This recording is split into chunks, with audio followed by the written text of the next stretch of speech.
Ask London Underground to show off their very best and they'll show you Heathrow Terminal 4, little over 2 years old.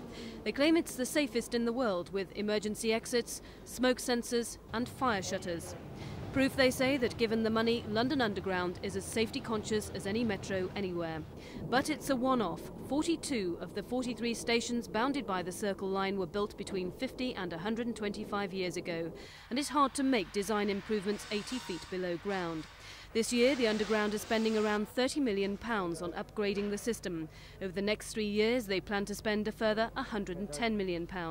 But no amount of money could re-engineer every station to the standard of Terminal 4. For years to come, preventing another King's Cross will depend on piecemeal improvements to a deep level, ageing and largely Victorian system. One of the main targets following the disaster is the wooden panelling on the old escalators, which caught fire with such dramatic effect. Tonight, there are 70 wooden escalators left on the tube network. 11 have been replaced since the fire. London Underground hope to get rid of them all by the middle of next year, as the Fennell report recommends. Fire detection and alarm systems have already been installed, and it's planned to have automatic sprinklers. Machine rooms beneath the escalators are being equipped with smoke detectors, and new security measures are being taken to stop unauthorised people getting into the rooms.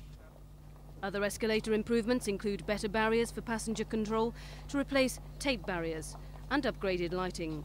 The Fennell report calls for an urgent review of the Underground's new ticket barriers.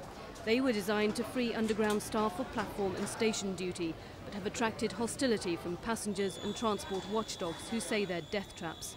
London Underground have insisted they're safe. Smoking and litter control has been another area of concern. Despite the haphazard appearance of many stations, London Underground say new measures have been introduced, including strict enforcement of the smoking ban.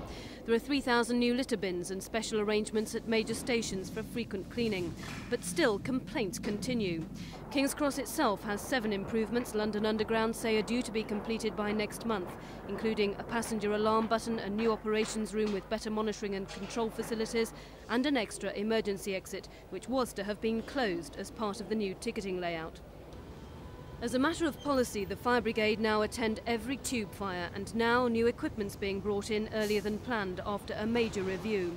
Following King's Cross, firefighters complained of inadequate equipment and poor communication. They said protective gloves melted in the heat and radios were unreliable. These are the new uniforms that give more protection, show up better in the dark.